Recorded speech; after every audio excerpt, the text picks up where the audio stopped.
यस कार्यक्रमका सभाध्यक्ष महोदय, मञ्चमा आसीन नेतागण र सम्पूर्ण उपस्थित कमरेडहरू, साथीहरू, आज इस्वी सन् 2021 को दोस्रो दिन भर्खरै हामी नयाँ वर्षमा प्रवेश गरेका छौँ। यस वर्षको प्रवेश सँगसँगै म यहाँहरू सबैमा, हुन त मैले हिजो पनि शुभकामना सन्देश सम्प्रेषण गरिसकेका छु सबैमा, फेरि पनि एकपल्ट नयाँ वर्षको शुभकामना यहाँहरू सबैमा अर्पण गर्न चाहन्छु। आगामी वर्ष यहाँहरूको सुस्वास्थ्यको, सुख समृद्धि र सफलताको वर्ष होस्। यो आगामी वर्ष भनेको यो हामी प्रवेश गरेको अहिलेको वर्ष, चालु वर्ष भनौँ। अब त यो वर्ष सन् 2021 नेपालको इतिहासमा एउटा ऐतिहासिक वर्ष हुनेछ। यो वर्ष संविधान कार्यान्वयनको सम्बन्धमा हामीले स्थापना गरेको संघीय लोकतान्त्रिक गणतन्त्रको सुरक्षा, त्यसको सुदृढीकरण र त्यसलाई कार्यान्वयन गर्दै अगाडि बढाउने सन्दर्भमा यसले सुस्पष्ट मार्गनिर्देश र विकास गर्नेछ। यो वर्ष नेपालको कम्युनिस्ट आन्दोलनको 72 वर्षमा चलिरहेको इतिहासमा एउटा नयाँ महान शुद्धिकरण अभियान, महान शुद्धिकरण आन्दोलन सफलताका साथ चलाइनेछ। त्रिशुली नदीमा तपाईले कुनै फोहोरहरू परेको देख्नुभयो भने त्यसका छालहरूले बिस्तारै बिस्तारै बिस्तारै बिस्तारै किनारतिर फ्याँक्छन्। किनारमा गएपछि पनि त्यस छालले त्यो फोहोर मैलालाई फेरि अर्को छाल आएर अलिक परतिर पानीभन्दा अलिक बाहिर फ्याँक्छ। नेपालको कम्युनिस्ट आन्दोलनले त्यसै गरी फोहोर तत्त्वहरूलाई किनारामा गरेर पनि अलिक बाहिरपट्टि फ्याँक्छ। नेपालको कम्युनिस्ट आन्दोलनको एउटा महान शुद्धिकरण अभियान र शुद्धिकरणको कार्य सफलतापूर्वक अगाडि बढाउनेछ, एउटा माइलस्टोन हुनेछ। नेपालको लोकतान्त्रिक आन्दोलनलाई हाँक्नका लागि स्पष्ट गन्तव्य भएको र त्यो गन्तव्यतर्फ पुग्नका लागि सही नीतिहरू, सही बाटा, कार्यक्रम र योजनाहरू भएको त्यस्तो पार्टी, सही विचारमा संगठित भएको, संगठन भनेको के? सही विचारमा संगठित भएको। अस्ति हाम्रो पार्टीको बैठकमा उपस्थित नभएर हराएका केही मान्छेहरूले एउटा सभा गरेछन्। त्यहाँ एक थरीले एउटा नारा लगाए, अर्को थरीले अर्को नारा लगाए, त्यही ठ्याकठुक पर्न थाल्यो। दुईटा दर्शन ढुङ्गा ठोकिए जस्तो झल्याकझोलुक हुन थाल्यो त्यहाँ। अहिले नै यस्तो छ उहाँहरूको।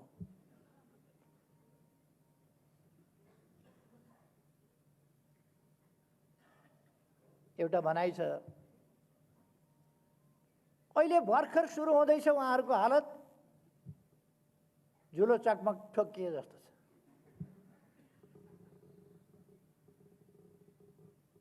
माथिका नेताहरूको ध्यान जम्मा जम्मी कुर्सीमा छ, पदमा छ।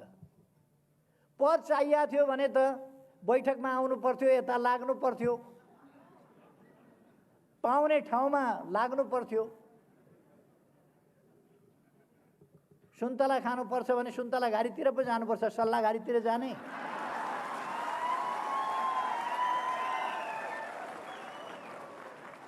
अनि उहाँहरू पद चाहिएको छ, उहाँहरूलाई ठुलो ठुलो लाग्नु भएको छ खडेरी परेका ठाउँतिर। खैर, यो वर्ष सन् 2021 कोभिडमाथि हामीले नियन्त्रण पाउनेछौँ, कोभिडलाई पराजित गर्नेछौँ, पार्टीलाई सुदृढ बनाउनेछौँ, पार्टीलाई व्यापक बनाउनेछौँ र एउटा आँधी तुफानको रूपमा हाम्रो पार्टी अगाडि आउनेछ। यस वर्षले हाम्रो राष्ट्रियतालाई अझ मजबुत बनाउनेछ। यस वर्षले हाम्रो स्वाधीनता स्वतन्त्रतालाई अझ मजबुत बनाउनेछ र त्यसको वास्तविक अर्थमा हामीले प्रयोग गर्नेछौँ। यस वर्षले हाम्रो भौगोलिक अखण्डतालाई अझ सुदृढ बनाउनेछ, हाम्रा राष्ट्रिय हितहरूलाई अझ सुदृढ बनाउनेछ। हाम्रो समृद्ध नेपाल, सुखी नेपालीको राष्ट्रिय आकांक्षा, त्यसलाई प्राप्त गर्ने सन्दर्भमा हामी निकै अगाडि बढिसकेका हुनेछौँ। यो वर्ष नेपालको इतिहासमा एउटा उल्लेख्य टर्निङ पोइन्टको रूपमा, एउटा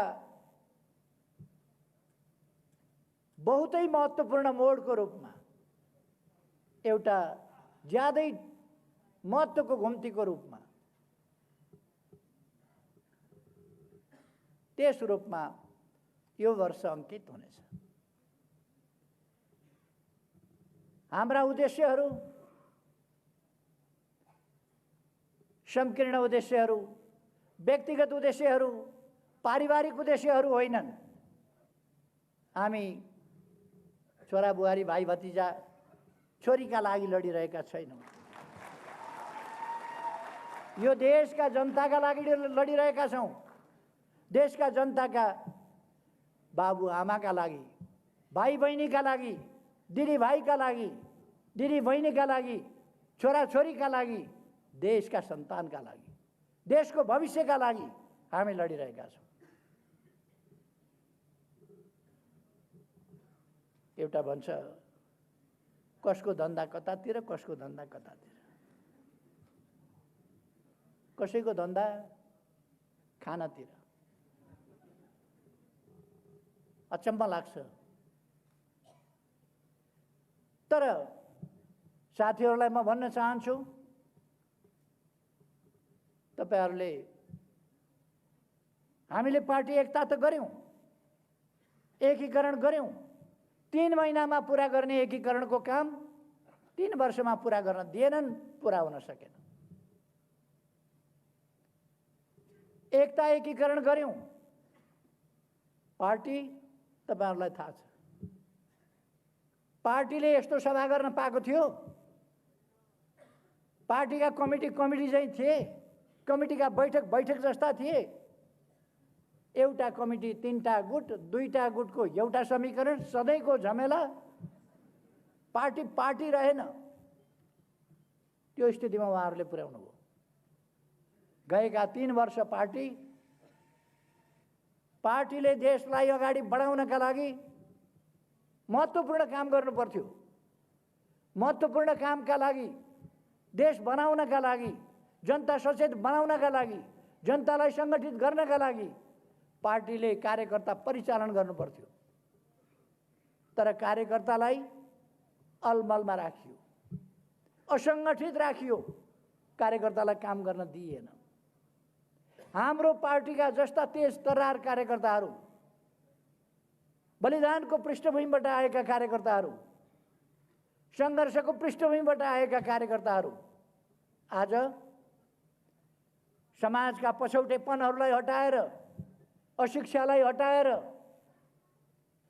समाजलाई सचेत बनाउँदै, संगठित गर्दै विकास निर्माणको काममा अगाडि बढाउन नेतृत्व गर्नुपर्ने कार्यकर्ताहरू हलनचल भएर, काम गर्न नपाएर शिथिलतामा 3 वर्ष खेर फाल्नु पर्यो।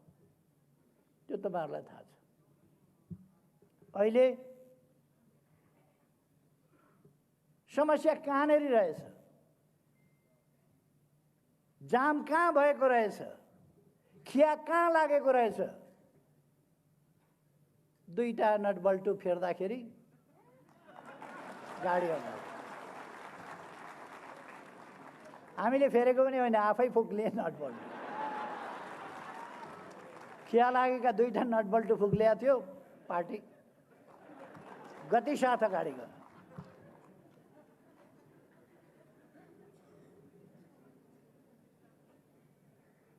अहिले उहाँहरू पार्टी फुट्यो भनेर कराइराख्नु भएको छ। निर्वाचन आयोगबाट हिजो मैले एउटा पत्र प्राप्त गरेँ। उहाँहरूले एउटा निवेदन हाल्नु भएको रहेछ, असली हामी हौँ भनेर। यो बर्मजियाको बुढाको पेडा पसल हो असली र नकली? असली बुढो मै हुँ, असली बुढोको पेडा पसल भनेर टाँगेर अहिले पेरिस डाँडामा उहाँहरू 12-15 जना पत्रकार सम्मेलन गर्नुभएको छ, असली बुढाको पेडा पसल भनेर।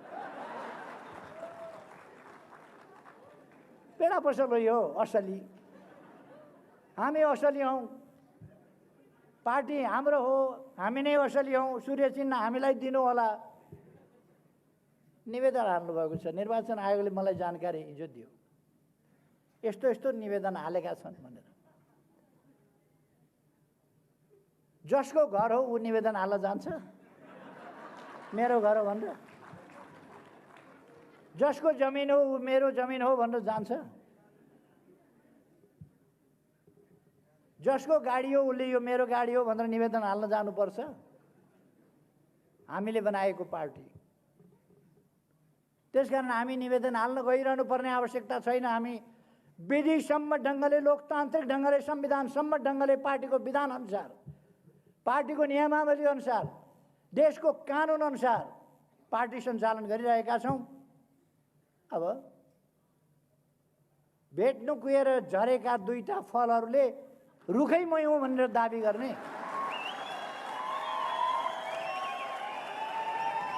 हामीले उहाँहरूलाई बैठकमा आउनुहोस् भनेका छौँ। आउनुहोस् बैठकमा निमन्त्रणा गरेका छौँ। म कमरेडहरूलाई भन्न चाहन्छु, पुष्पकमल दाहाल प्रचण्डलाई अहिले पनि हामीले अध्यक्षमा राखिराखेका छौँ। माधव नेपाल, झलनाथ खनाललाई वरिष्ठ नेतामा राखिराखेका छौँ।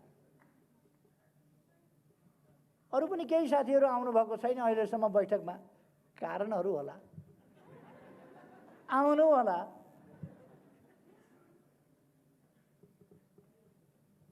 हामी कुनै हतारो गरिरहेका छैनौँ। हामी अहिले पनि सम्झाउन खोजिरहेका छौँ। पेरिस डाँडामा पत्रकार सम्मेलन चल्दैछ अहिले। यति गते यहाँ जाने, यति गते यो भेला गर्ने, सर्वदलीय भेला, सर्वदलीय भेटघाट, सर्वदलीय बैठक, प्रदेश स्तरीय भेला। अलिअलि यति मान्छे त, यति मान्छे त शिशीमा औषधि बेच्ने, त्यसले पनि रत्न पार्कमा जम्मा गर्छ। उहाँहरूको हालत अब त्योभन्दा बढी हुनेवाला छैन। रत्न पार्कमा शिशीमा औषधि बेच्ने, टाउको दुखेको, पेट दुखेको, कम्मर दुखेको, गानु गोला भएको, जुकाम, खाँसी, पिनास परेको, गलेका खसखस, सबैको औषधि उहाँहरू अब रत्न पार्कमा मान्छे जम्मा। उहाँहरूको हालत त्यही हो, किन उहाँहरूसँग राजनीति छैन। उहाँहरूको एजेन्डा देश होइन, उहाँहरूको एजेन्डा जनता होइन, उहाँहरूको एजेन्डा लोकतन्त्र होइन, उहाँहरूको एजेन्डा संविधान संशोधन होइन, उहाँहरूको एजेन्डा संविधानको रक्षा पनि होइन। यी सबै भन्ने कुरा हो। संविधान संशोधन गरे बापत उहाँहरूलाई कत्रो पीडा छ, नक्सा देशको छापे बापत कत्रो पीडा छ, देशमा विकास हुँदा उहाँहरूलाई कत्रो छटपटी छ। उहाँहरूको एजेन्डा यो होइन। उहाँहरूको एजेन्डा सपना फेरि कत्रो देखेको, अचम्म लाग्छ। कार्की ब्याङ्केटमा जानुभएछ, खानपिन यसो गर्नुभयो होला। केपी ओलीलाई निकालिदिउँ भनेर घोषणा गर्नु, केपी ओलीलाई निकालिदिए अरे पार्टीबाट, निकालिदिउँ भनेर घोषणा गरेछ। निर्वाचन आयोगमा पनि पत्र पठाएछन् केपी ओलीलाई निकालिदिउँ। निर्वाचन आयोगका आयुक्तज्यूहरू कति दिन हाँस्नुभयो मलाई थाहा छैन। केपी ओलीलाई निकालिदिए अरे पार्टीबाट। जसको कटेर उसको पुच्छर बाहिर हो।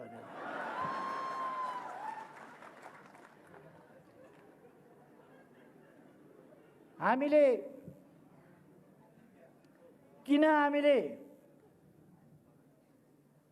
संसद विघटन गर्नु पर्यो, प्रतिनिधि सभा किन विघटन गर्नु पर्यो? प्रतिनिधि सभामा जति काम गर्न सकिन्थ्यो प्रतिनिधि सभाबाट गर्न दिइएन, सबैलाई थाहा छ। सरकारले जति काम गर्न सक्थ्यो गर्न दिइएन। सरकारले जे काम गरेको थियो त्यो प्रचारित हुन पाएन। कतिसम्म भनेको तपाईहरुले सुनिहाल्नुभयो। धरहरा बनाएको केपी ओलीले होइन, इन्जिनियरले हो भनेछ। इन्जिनियरले धरहरा बनाउँदैन, डकर्मीले बनाउँछ।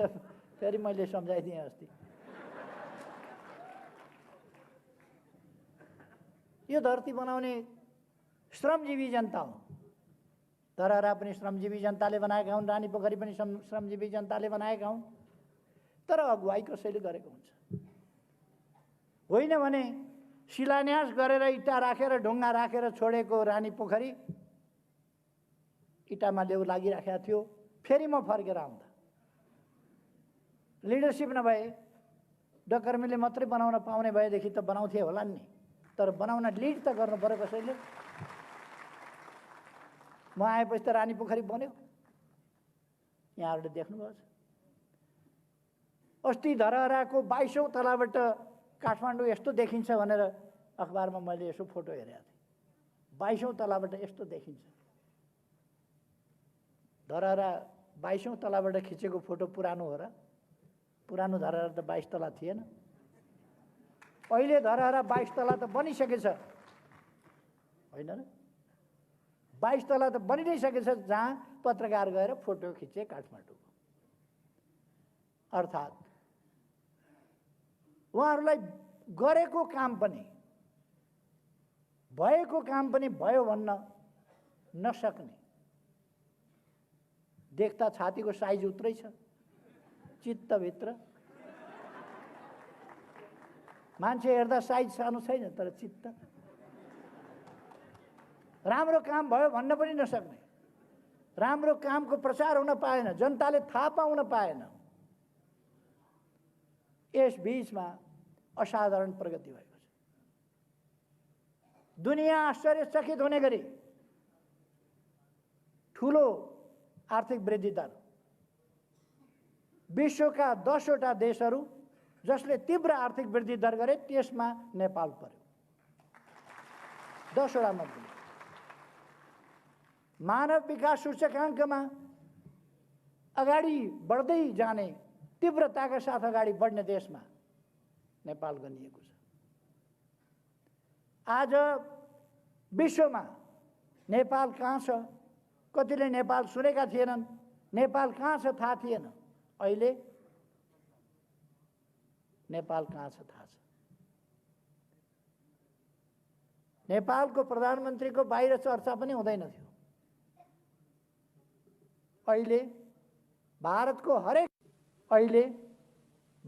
हरेक मान्छेलाई सोध्नुभयो भने नेपालको प्रधानमन्त्री को छ भन्यो भने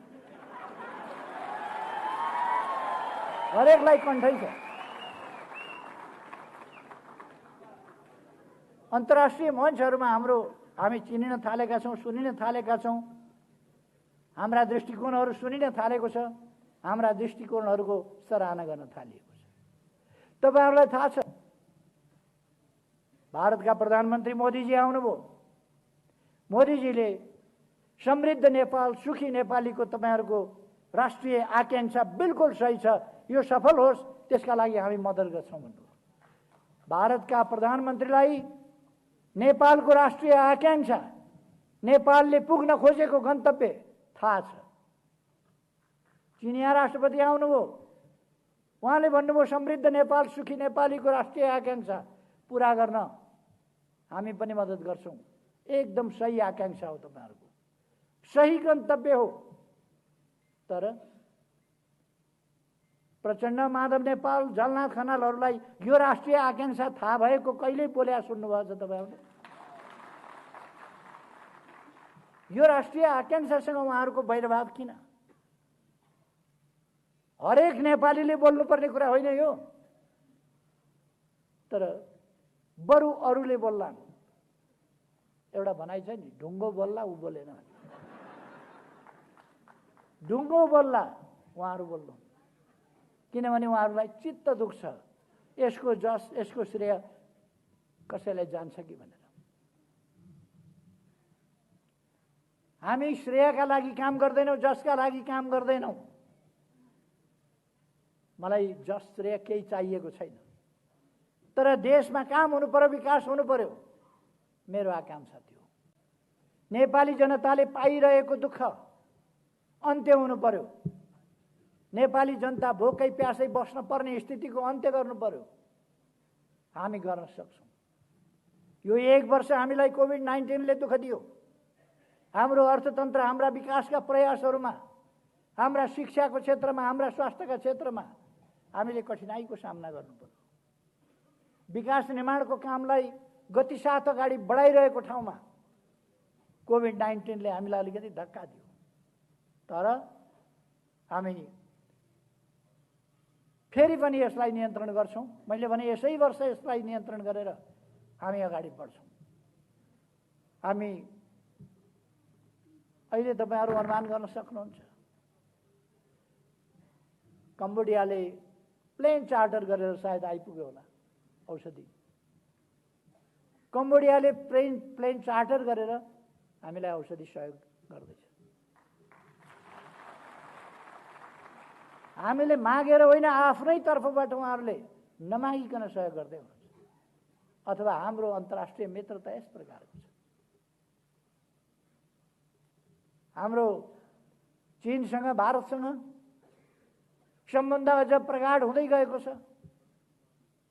तपाईँहरूलाई बताउँ, 3 दिन अगाडि मात्रै हाम्रो ऊर्जा सचिवको नेतृत्वमा टोली भारत गयो र त्यहाँ अगाडि नै सम्झौता भएको। एउटा त शारदा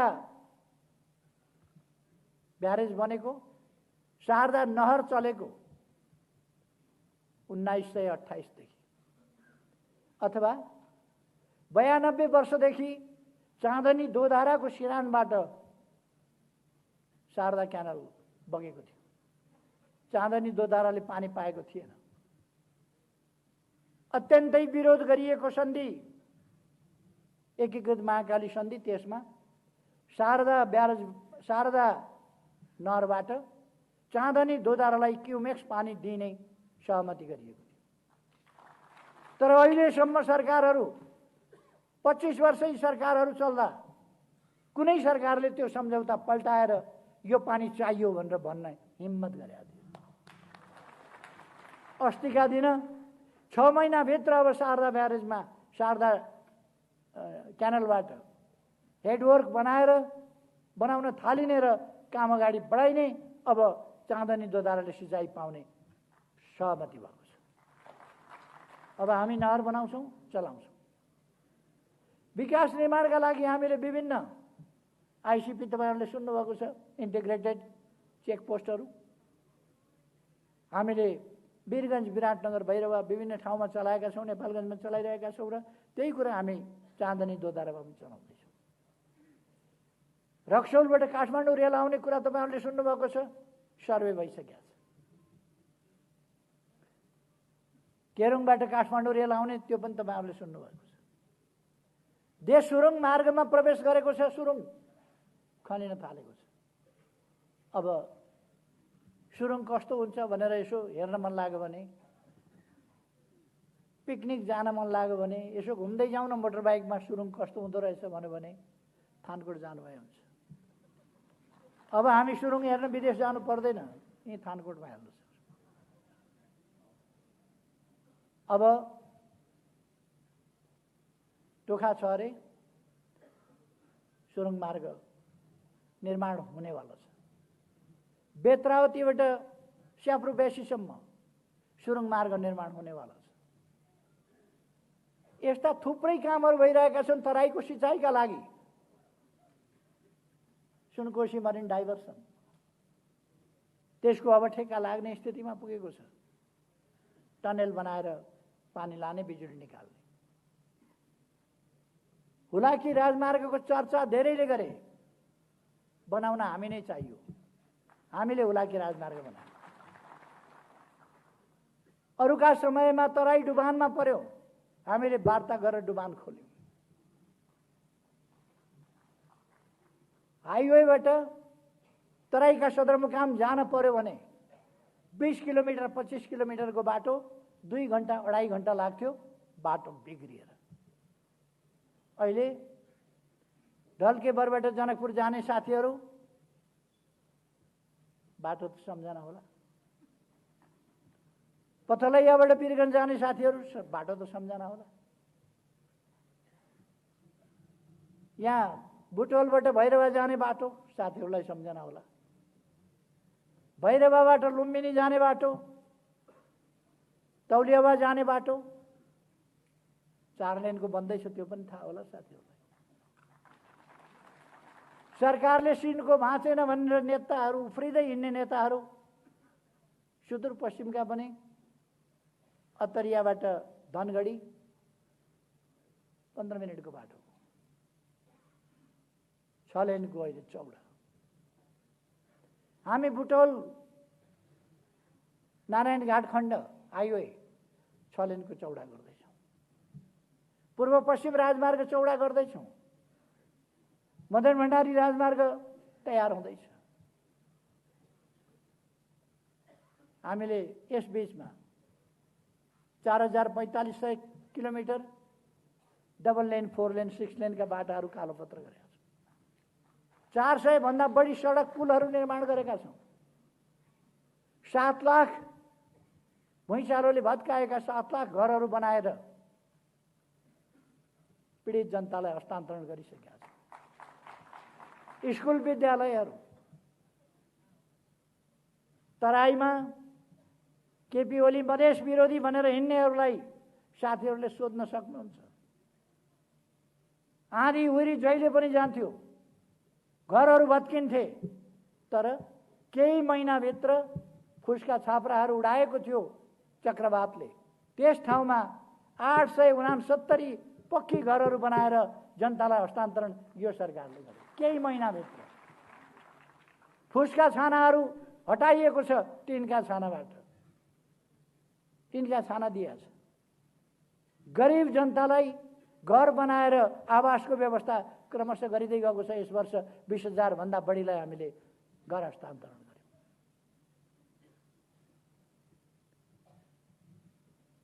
यो मान्छेले नेतृत्व गरिरहन पायो भने त देश त सर्लक्कै परिवर्तन भएर अरूले त फेरि कुरै गर्न नपाउने खालको स्थिति बन्छ कि क्या हो भनेर केही मान्छेको मन बद बोल्यो। केहीलाई अत्यन्तै छटपटी भयो, छिर्के लाउन खोजे, लड्दैन। अल्झाउन खोजे, अल्झिँदैन। रोक्न खोजे, रोकिँदैन। अनि अस्त व्यस्तता सिर्जना गर्ने, गाल मुखाल गरेर हिँड्ने, मुख छोडेर हिँड्ने, तथानाम भनेर हिँड्ने उनीहरूका जुलुसहरूका नारा सुन्नुभयो होला कठै। मैले धेरै वर्ष अगाडि भनेको थिएँ, गोरु नाङ्गो देख्दा मलाई लाज लाग्दैन। उहाँहरूले आफैले सामाजिक मर्यादा, सामाजिक प्राणी हुनुको नाताले मानवीय सभ्यता र मर्यादा त्यसमा ख्याल गरे हुन्थ्यो। देख्नेहरूलाई धेरै लाज भइसक्यो उहाँहरूका कृत्यहरूले। खैर देश अगाडि बढिरहेको छ, देश अगाडि बढ्छ, देश अगाडि बढाइ नै छ। म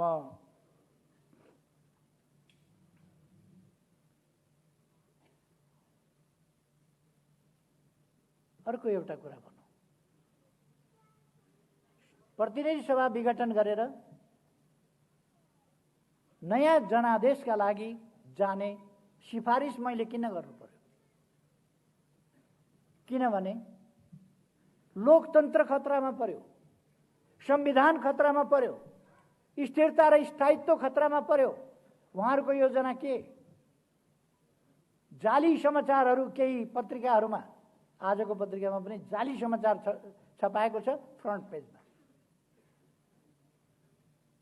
मान्छेहरूलाई भड्काउनका लागि झुटा समाचारहरू प्रायोजित ढङ्गले आफूलाई स्थापित हुँ भन्ने दैनिकहरूले छापेका छन् फ्रन्ट पेजमा।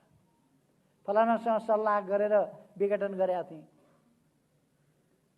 पुनर्स्थापना भयो भने फलानालाई प्रधानमन्त्री बनाउँछु भन्यो। पुनर्स्थापना हुने कुरा आयो कहाँबाट? पुनर्स्थापना कसले हुन्छ भन्यो?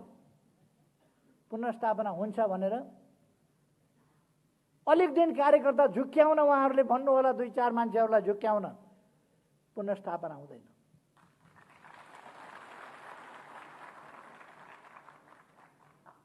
देश चुनावतिर गइसक्यो, निर्वाचन आयोगले चुनावको तयारी गरिरहेको छ, सुरक्षा निकायहरू चुनावको तयारी गरिरहेका छन्, राजनीतिक पार्टीहरू चुनावको तयारी गरिरहेका छन्। जनता ताजा जनादेश दिएर यस्ता तत्त्वहरूलाई होइन, स्वच्छ तत्त्वहरूलाई, स्वच्छ व्यक्तिहरूलाई, देशलाई माया गर्नेहरूलाई, छलकपट नगर्नेहरूलाई ताजा जनादेशका साथ एउटा यस्तो सशक्त प्रभावकारी पार्लियामेन्ट बनाउने गरी मतदान गर्न चाहन्छ।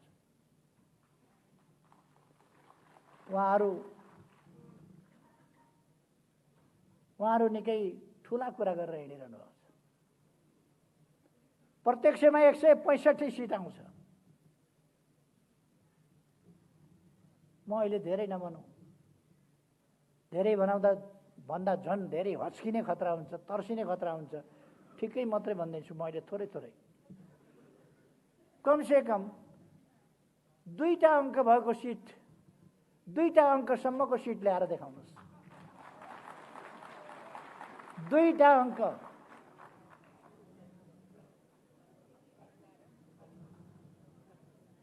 तर त्यस स्थितिमा उहाँहरू पुग्नुहुन्न, उहाँहरू फर्किनुहुन्छ, छनक पाइसक्नु उहाँहरूले। त्यसकारण उहाँहरूलाई ठाउँ राखेका छ हामीले। केन्द्रीय कमिटीमा उहाँहरूको ठाउँ छँदैछ जस्ताको तस्तै। यति हो, अब फर्किएर फेरि उपद्रव मचाउन पाइँदैन। अब फर्किँदा उहाँहरूलाई थानकोमा राखिनेछ, थानकोमा बस्नुपर्छ, पार्टी झैँ काम गर्नुपर्छ, पार्टीको नेता झैँ बोल्नुपर्छ, पार्टीको कार्यकर्ता झैँ बोल्नुपर्छ। अनेकता र गुटबन्दी गर्न पाइँदैन। त्यसकारण अब गुटबन्दीलाई हामीले बिदा गर्यौँ। व्यक्ति फर्किए पनि प्रवृत्ति फर्कन दिइने छैन। व्यक्ति फर्किए पनि अब गुटबन्दी फर्किन दिइने छैन। हामीले जब देश अप्ठ्यारोमा पर्यो, देश सङ्कटतिर लान चाहनुभयो उहाँहरूले, दलभित्रैबाट दलको नेतालाई थाहा छैन, प्रथम अध्यक्षलाई थाहा छैन, प्रधानमन्त्रीलाई थाहा छैन, हस्ताक्षर बोकेर कहिले राष्ट्रपति कहाँ पुगेका छन्, कहिले कतातिर पुगेका छन् हस्ताक्षर बोकेर। थैलोमा हस्ताक्षरको प्रति लिएर, कागज लिएर कुदेका छन्। केन्द्रीय कमिटीको बैठक बोलाउनु पर्यो, कामरेडहरू सही गर्नुहोस् भनेर। केन्द्रीय कमिटीको बैठक बोलाउन सही गर्नुपर्छ, बोलाइहालिन्छ नि केन्द्रीय कमिटीको बैठक। केस बहानामा सही गर्न लाउनु भयो। अनि उहाँहरूले पेश गर्न चाहिँ अविश्वासको प्रस्तावका लागि पेश गर्दा चाहिँ विशेष अधिवेशन बोलाउनका लागि भनेर पेश गर्नुभयो, जुन कुरा झुटो हो। सांसदहरूलाई त्यसरी सही गराएको थिएन उहाँहरूले। उहाँहरू भनिरहनु भएको छ, दाबी गरिरहनु भएको छ हामीतिर बहुमत छ। पखौन त वैशाख 17 गते र 27 गते हेरौँ बहुमत कता रहेछ। बहुमत हेरिहेरौँ कसले कसलाई निकालेछ, को चाहिँ पार्टीबाट निक्लिएछ वैशाख 17 र 27 गते हेरिहालौँ न। म हाम्रा युवाहरूलाई आग्रह गर्न चाहन्छु, हाम्रा नवयुवाहरूलाई आग्रह गर्न चाहन्छु, तपाईहरुले धेरै बाँच्नु छ, यो देश बिग्रिन दिनु हुँदैन। यो देश केही मान्छेहरूका गलत प्रचार, गलत उद्देश्यका प्रचारहरूमा यो देशलाई जान दिनु हुँदैन, अलमल्न दिनु हुँदैन र हाम्रा युवाहरू अलमलमा पर्नु हुँदैन।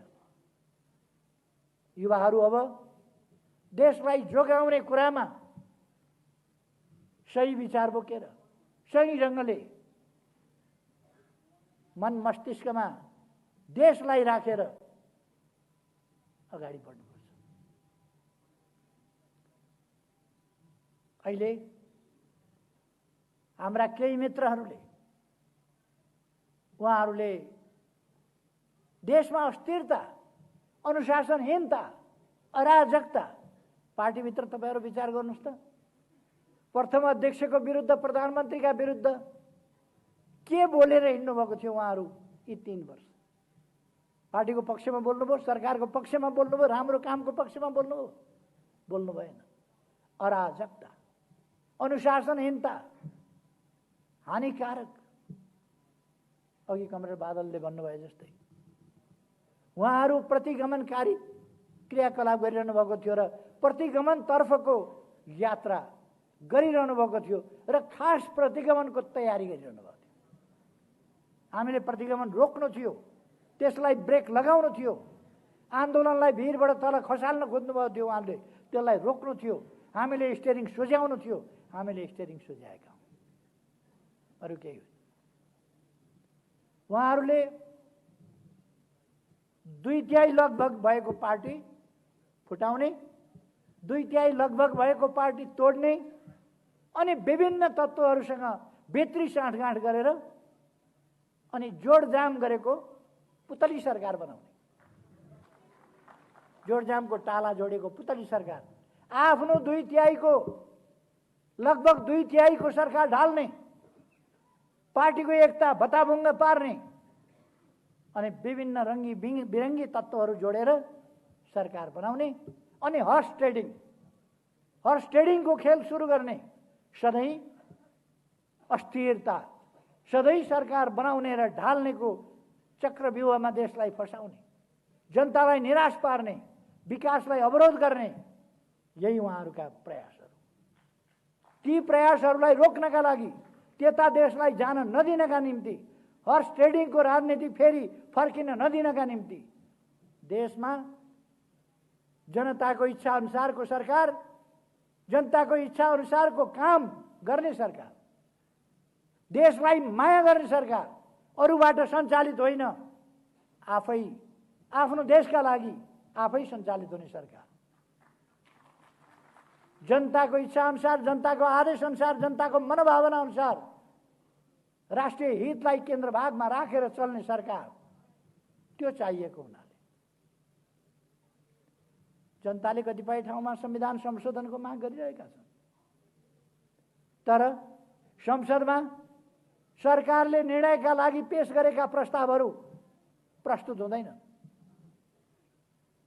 सभामुखले 3वटा अधिवेशन भए, 3वटा अधिवेशन अगाडि सरकारले राखेका प्रस्ताव निर्णयार्थ प्रस्तुत हुँदैन। 3 वर्ष अगाडिदेखि राखेका प्रस्तुत गरेका विधेयक समितिमा लगेर अल्झाइदिएको छ। समितिबाट अगाडि बढ्दैन, किनभने सरकारलाई असफल देखाउ। त्यस प्रकारको स्थितिबाट देशलाई अगाडि बढाउनका लागि, लोकतान्त्रिक विधिबाट देशलाई अगाडि बढाउनका लागि, अस्वस्थ षड्यन्त्रको चक्रव्यूहमा देशलाई फस्न नदिनका लागि यो प्रतिनिधि सभा विघटन र नयाँ निर्वाचनको घोषणा गर्नु पर्यो। म साथीहरूलाई आग्रह गर्न चाहन्छु, प्रतिनिधि सभा पुनर्स्थापना हुन्छ कि कतिपयले कुप्रचारहरूको भ्रममा परेर अथवा असरमा परेर आशंका गरिरहनु भएको देखिन्छ। कहीँ पुनर्स्थापना हुन्छ कि? 2/3 झन्डै 63-64% को प्रतिनिधित्व सर्वसम्मतिले गरेको प्रधानमन्त्री म, दलको नेता म, 64% को दलको नेताले म सरकार चलाउन ताजा जनादेश चाहियो भनेपछि कहाँ विकल्प छ र पठाउने? पुनर्स्थापना गरेर कहाँ पठाउने? फेरि म चलाउन भन्दैछु जो दलको नेता हुँ, जोसँग लगभग 2/3 छ, उसले ताजा जनादेश चाहियो भन्दैछ, अनि अरूले घरवाला भन्दैछ छानो चुयो अर्को बनाउँछु भनेर, छानो भत्कायो, पुरानै छानो चाहियो भनेर छिमेकी कराउँछ बा? हुन्छ कहीँ त्यो? पुरानो भयो छानो, चुयो, चुएको छानोले खाट कता सार्ने, सिर कता बोकेर कुद्ने? त्यसकारण कुहेको छानोले भएन, नयाँ छानो, छानो भत्काइयो, नयाँ हालिँदैछ। पुरानै छानो फर्किन्छ, पुरानै खरका टुक्रा खोज्न जाऊ, हुने कुरा होइन यो। अर्को कुनै विकल्प छैन। प्रधानमन्त्रीले विघटन गर्ने संविधानमा कतै उल्लेख छैन भने आज धारा 76 को उपधारा 7 मा प्रधानमन्त्रीको सिफारिसमा राष्ट्रपतिले प्रतिनिधि सभा विघटन गरी नयाँ प्रतिनिधि सभाको निर्वाचनका लागि मिति तोक्नेछ भन्ने उल्लेख छ संविधानमा। अनि किन छैन? उहाँहरूको भनाइ होला, कसैले भन्ला धेरैवटा पार्टी मिलाएर सरकार बनाउने, जतिवटा पार्टी मिलाए पनि बाँकी रहेको 36% होइन, 36%ले बन्छ सरकार। सरकार बन्ने ठाउँै छैन, त्यो मास्तिरका अप्सनहरू। पहिले यो सरकार 2 अनुसार बन्यो, त्यसपछि यो सरकार 76-1 को सरकार बन्यो एकीकरण भएपछि। पहिले गठबन्धनको सरकार बनेको थियो, त्यसपछि एकल पार्टीको बहुमतको सरकार बन्यो। पहिले संविधानको धारा 76 को 1-2 अनुसार बनेको थियो यो, पछि एकीकृत भएपछि 1 अनुसार बन्यो। 1 अनुसारको बहुमतको सरकारले विघटनको सिफारिस गरिसकेपछि उसले चलाउन्न यो सरकार, यो प्रतिनिधि सभा भएन, यसबाट देशलाई अगाडि बढाउन सकिँदैन।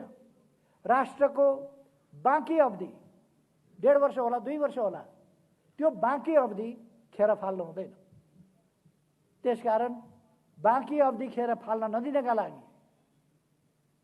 झमेलायुक्त स्थिति अन्त्य गर्नका लागि, काम गर्नै नसक्ने नपाउने व्यवधानयुक्त अवरोधयुक्त अन्त्य गर्नका लागि, अवस्थालाई अन्त्य गर्नका लागि हामीलाई नयाँ ताजा जनादेश चाहियो।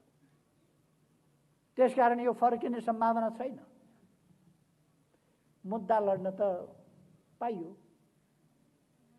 मुद्दा त मान्छेले लड्लान्, मुद्दा लड्नु एउटा कुरा हो, तर प्रधानमन्त्रीको अधिकार प्रयोग गरेर यस विघटनको सिफारिस गरिएको। यही कुरा केही दिन अघि, केही महिना अघि बेलायतका प्रधानमन्त्री बोरिस जोन्सनले अटेरी गर्ने 21 जना सांसदलाई बर्खास्त गरेका थिए। त्यसपछि संसद विघटन गरेका थिए र नयाँ जनादेशमा गएका थिए। अत्यधिक मजाले बहुमत ल्याएर फेरि प्रधानमन्त्री। म साथीहरूलाई भन्न चाहन्छु, यस्ता दृष्टान्त थुप्रो छन्। इजरायलमा पनि अहिले संसद विघटित अवस्थामा छ। यो संसद प्रतिनिधि सभा प्रधानमन्त्रीले विघटन गर्न सक्छ। संसदीय व्यवस्था भएका देशहरूको यो स्वाभाविक अभ्यास हो। त्यसकारण म साथीहरूलाई भ्रममा नपर्न आग्रह गर्न चाहन्छु। साथीहरूले सुन्नुभएको होला, हल्ला सुन्नुभएको होला, हाम्रै हो हाम्रै हो, सूर्य चिन्ह पनि पार्टी पनि यताउता। धनगढीमा पार्टीका खातामा कार्यकर्ताहरूले दुःख गरेर 30 लाख जम्मा गरेर रहेछ। एउटा मान्छे गएर छलछाम जालझेल टिक्रम गरेर त्यो 30 लाख अस्ति नै चट बनाइदिइसक्यो। यिनीहरूको ध्यान कहाँ छ भन्दाखेरि ब्याङ्कमा राखेका पैसामा ध्यान छ। कार्यकर्ताले पसिनाका थोपा थोपा बनाएर गरेको पार्टी कार्यालयमा छ। कार्यकर्ताले बडो मुस्किलले पैसा जोडेर कसैले डोनेसन गरेर किनेको वा डोनेसन गरेर दिएको जमिनमा छ। कसको ध्यान कहाँ, कसको ध्यान कहाँ?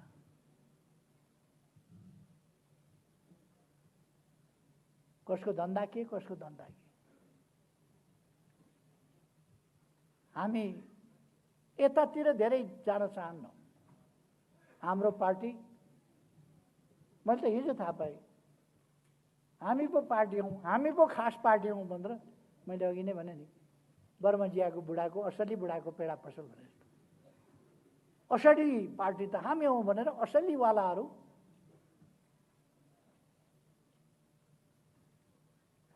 एकपल्ट चार्ली च्याप्लिनको क्यारिकेचर गर्ने कम्पिटिसन भएछ। कसले क्यारिकेचर गर्ने सबभन्दा राम्ररी चार्ली च्याप्लिनको भनेर। त्यहाँ केही प्रतिस्पर्धीहरू भए जसमध्ये 4वटा चाहिँ फाइनल राउन्डमा गए। फाइनल राउन्डमा जाँदा चार्ली च्याप्लिन चाहिँ परेनछ। चार्ली च्याप्लिनले पनि भाग लिएको थियो, ऊ चाहिँ चार्ली च्याप्लिन जस्तो ठहरिएन, अर्को चाहिँ ठहरियो। हाम्रो अदालत चार्ली च्याप्लिन कुन चाहिँ हो भनेर छुट्याउन नसक्ने अवस्था छैन। जुगा हेरेर चिन्छ, जेल लगाएको कपाल हेरेर चिन्छ, अनुहार हेरेर चिन्छ, अनेक हिसाबले चिन्छ। कुम हल्लाएकोबाट चिन्छ, अनेक हिसाबले चिने। चार्ली च्याप्लिन चिन्नमा हाम्रो अदालतले गल्ती गर्दैन, हाम्रो निर्वाचन आयोगले गल्ती गर्दैन, हाम्रा न्याय निरूपण गर्ने निकायहरूले गल्ती गर्दैन। इतिहास सबैलाई थाहा छ। त्यसकारण साथीहरू ढुक्क रहनुहोस्, सूर्य चिन्ह हामीसँग हुन्छ, पार्टी हाम्रो। उहाँहरूले बहुमत छ भन्नुभएको छ, गफै त हो सम्धि भन्छन् यस्तो। बहुमत कहाँबाट आयो बहुमत उहाँहरूसँग? कहाँ पुष्टि हो? कुन महाधिवेशनले भन्यो उहाँहरूसँग बहुमत छ? कुन महाधिवेशनले, कुन अधिवेशनले भन्यो? कहाँ छ बहुमत? कुनै एउटा जिल्लामा बहुमत ल्याएर, एउटा निर्वाचन क्षेत्रमा बहुमत ल्याएर देखाउनुहोस् त। बहुमत छ, दाबी पनि कस्तो बहुमत छ। रेस्लिङ खेलमा कहिले कहिले देखिन्छ त्यो रेस्लरहरूले लड्नु ओर्नु कता हो कता पहिले नै त्यो हुन्छ नि लाउने, त्यो चाहिँ खोसेर लिएर लगाइहाल्छ। अनि जब रेस्लिङको कोर्टमा जान्छ, अर्काले मुक्का दिएपछि अनि रिङ आउट। उहाँहरूको त्यस्तै हो, पहिले नै माला लाउन थाल्नु। बहुमत छ, कहाँ पुष्टि गर्नुभयो बहुमत? कहाँबाट आयो बहुमत? कसले दियो बहुमत? कुन कार्यकर्ताले? तपाईँहरूले भोट हाल्नुभयो? तपाईँहरू गल्ती गरेर पनि भोट हाल्नुहुन्छ त्यसलाई? बहुमत कहाँबाट आयो? कसले भनिदियो? घरमा भने? खैर, म साथीहरूलाई एकदम ढुक्क रहन आग्रह गर्न चाहन्छु। यो 21औं शताब्दीको 21औं वर्ष। मैले सुरुमै भने यस देशका लागि, यो विश्वका लागि पनि एउटा असाधारण ऐतिहासिक वर्ष हुनेछ। त्यसै गरेर यस देशका निम्ति यो उल्लेख्य ढङ्गले असाधारण र ऐतिहासिक वर्ष हुनेछ। हामी अब चुनावको अभियानमा जुटौँ। हाम्रा कमिटीहरू चुस्त दुरुस्त बनाऊ। धुलो लागेको छ भने त्यसलाई झड्काड फर्काड गरौँ, अगाडि बढौँ। आँधी तुफान भएर अगाडि बढौँ, बाढी झैँ अगाडि बढौँ हामी। त्यसपछि यस्ता गफहरू आँधीले बगाएर लान्छ, बाढीले बगाएर लान्छ। यी गफहरूका पछाडि हामीलाई अल्झनु छैन। त्यसकारण म साथीहरूलाई आग्रह गर्न चाहन्छु, तपाईहरु दृढताका साथ अगाडि बढ्नुहोस्। उहाँहरूले कहिले कहिले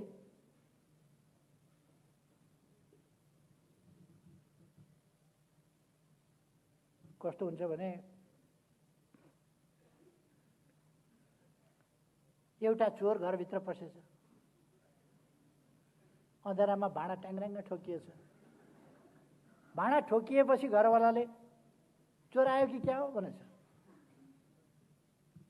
म्याउ गरेछ चोरले। ए बिरालो पो रहेछ भन्नु घरवालाले। एकछिनपछि फेरि यसो चल्ने बित्तिकै अँध्यारो थियो, फेरि भाँडा त ट्याक्राक ठोकिने मात्रै होइन, धेरै गरेर मुर्लुम भएपछि उठेर हेर्दा त के को बिरालो हुनु, म्याउ त गर्दै थियो। तर घरवालाले टर्च बालेर यसो हेर्दा त ढाडे। त्यसको गति के भयो होला तपाईँहरू आफै विचार गर्नु। खैर, एकछिन अल्मल्याउन खोज्छन्, एकछिन झुक्क्याउन खोज्छन्, अँध्यारामा भेट्टायो भने म्याउ गरेर उम्किन खोज्छन्। तर म्याउ स्याउ जे गरे पनि उम्किँदैन होइन। यसपल्ट ठेगान लाउने, ठेगान लाउने मैदान चुनाव हो। हामीले हाम्रा देशवासी दाजुभाइ दिदीबहिनीहरूलाई यस्ता परिवारका लागि, पदका लागि, पैसाका लागि मरिमेट्ने तत्त्वहरूबाट देश जोगाउनका लागि जनतालाई सचेत गराउनुपर्छ, आग्रह गर्नुपर्छ। पदका लागि मरिमेट्नेहरूका लागि देश बलिदान दिन सकिँदैन। यो आन्दोलन ध्वस्त पार्ने के का लागि, आन्दोलन हाँक्ने पार्टी ध्वस्त पार्ने के का लागि। अघि नै साथीहरूले भन्नुभयो पद चाहियो। पद पनि कुन चाहियो? चुनावमा जुन पद हार्यो त्यही।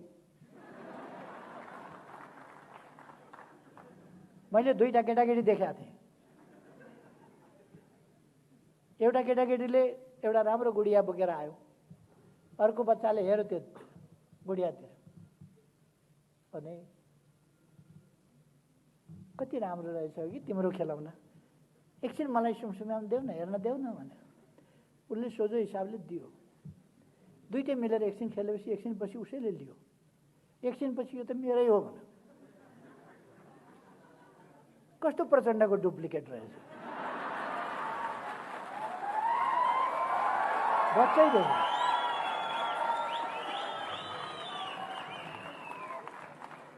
अहिले त एकता के गरिया थियो, एकछिन खेलाउन के दिया थियो, कार्यकारी के यसो दिया थिए।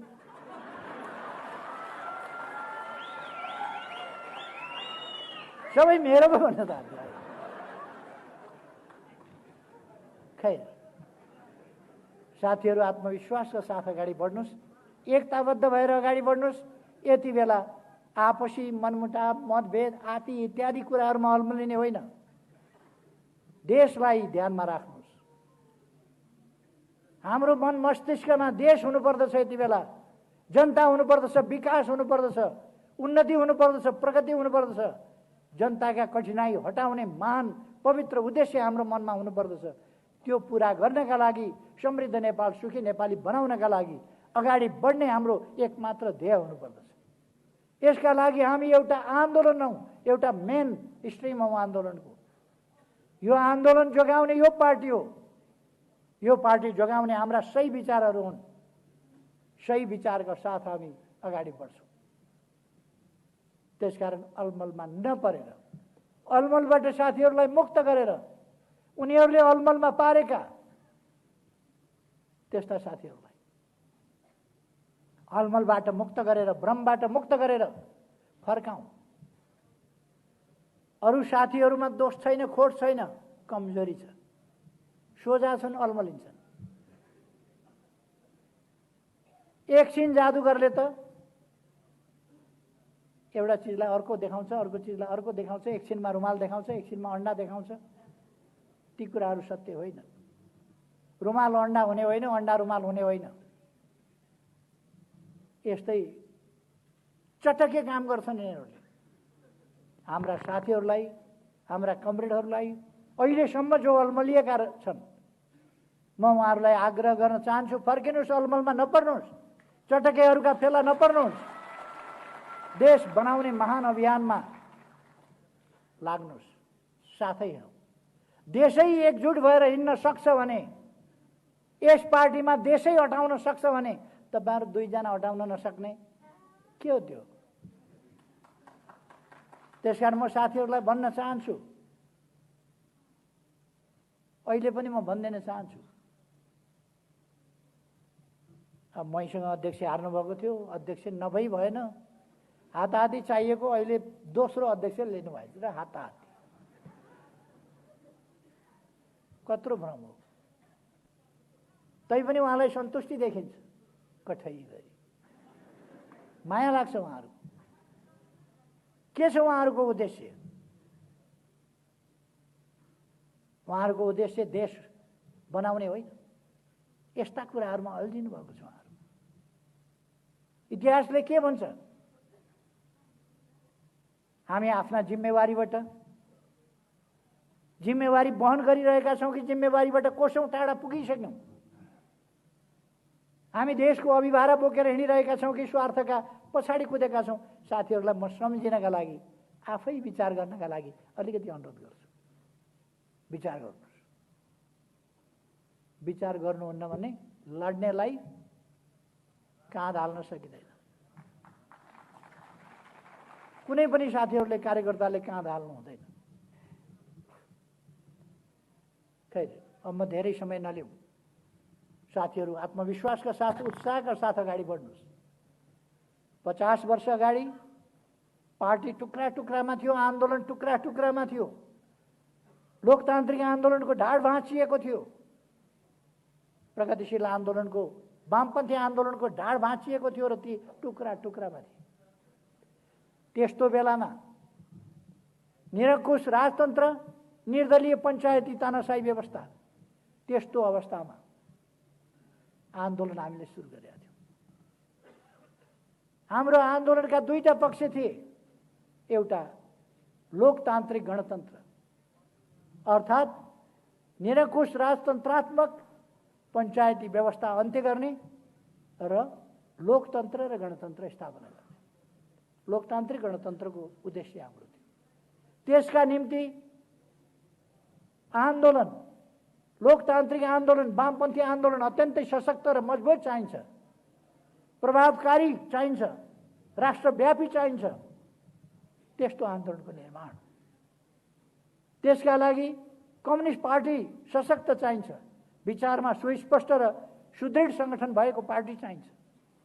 त्यो कुरा हामीले गर्न थालेका थियौँ।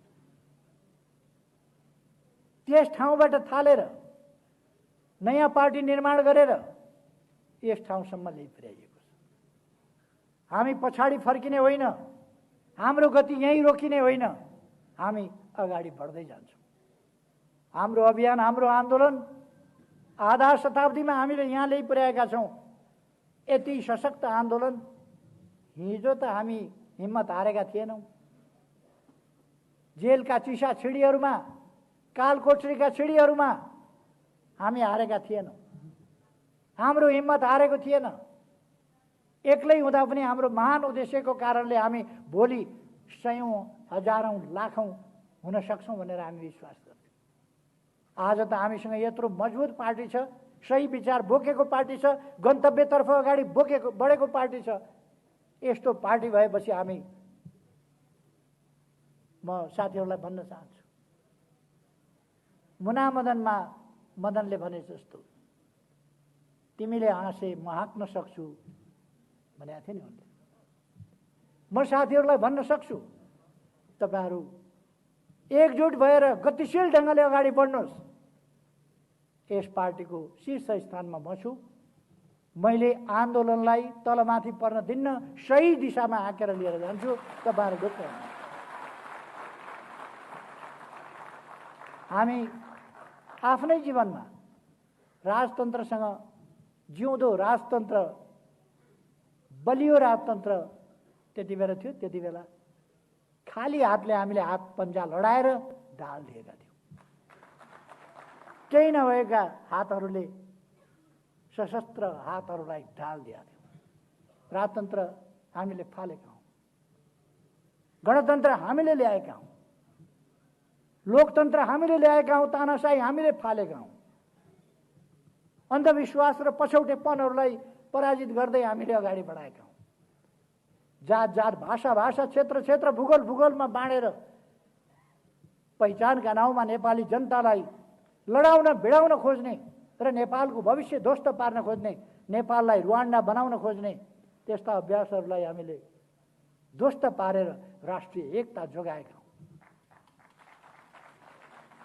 हामीले अनौठो, असाधारण, भोकै बसेर पनि नाकाबन्दीको सामना गरेका हौँ र घुँडा टेकेका होइनौँ। अहिले हामीले हाम्रो देशको भूभाग समेटेर नक्सा बनाएका छौँ। त्यो नक्सा संविधानमा सामेल गरेर संविधान समेत संशोधन गरेका छौँ। त्यो नक्सामा भएको हाम्रो जमिन विधिवत ढङ्गले हामी फिर्ता ल्याउँछौँ। त्यसकारण साथीहरूलाई म आग्रह गर्न चाहन्छु, पार्टी लिडरसिपको पङ्क्ति ठिक छ, त्यसलाई अग्रस्थानमा बसेर नेतृत्व मैले गरिरहेको छु र मेरो अरू कुनै स्वार्थ छैन। मैले केही लिनु छैन। मैले सुन्दर देश बनाउनु छ, नयाँ पिँढीलाई, नयाँ पुस्तालाई सुन्दर देश, सुन्दर पार्टी, सुन्दर आन्दोलन, सुन्दर व्यवस्था, सुन्दर प्रणाली, सुन्दर ढङ्गले चलेको लोकतन्त्र र एउटा विकसित सभ्य समाज निर्माण गरेर उहाँहरूलाई जिम्मा लाउनुहोस्। अरू केही मेरो स्वार्थ छैन। गरिबी हटाउनु छ यस देशबाट। त्यसकारण यो अभियान एक्लैको अभियान होइन, हामी सबैको अभियान हो। यस अभियानमा जुटौँ। म साथीहरूलाई आग्रह गर्न चाहन्छु, फेरि एकपल्ट सबैमा नयाँ वर्ष 2021 इस्वी सनको यसको शुभकामना व्यक्त गर्दै आफ्नो भनाइ टुङ्ग्याउँछु। धन्यवाद।